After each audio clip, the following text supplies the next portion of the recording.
The human cost of the Maui wildfires, the death toll climbs to 96. ITV News travels to the heart of the devastation, where survivors recount harrowing moments of escape and fear for those still missing.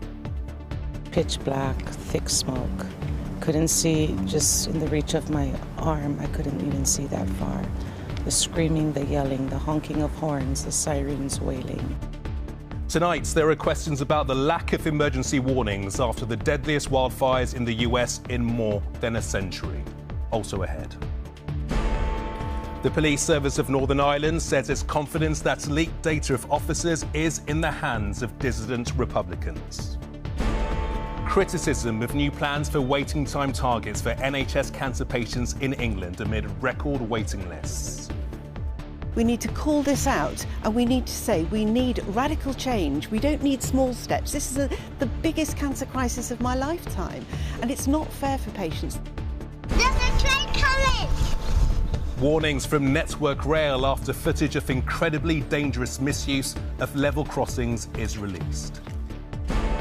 Lucky to be alive, the teenager who survived the Grand Canyon after a 100 feet fall.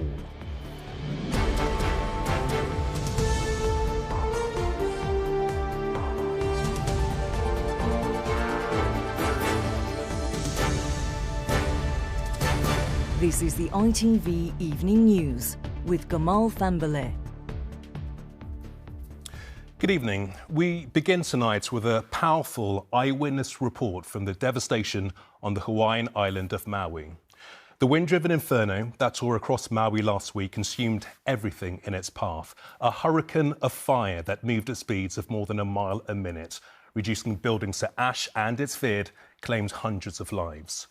With 96 people known to have died and up to 1,000 more missing, there are questions tonight about the lack of emergency warning.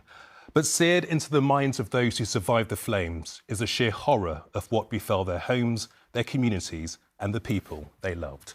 Our correspondent, Peter Smith, reports from Maui.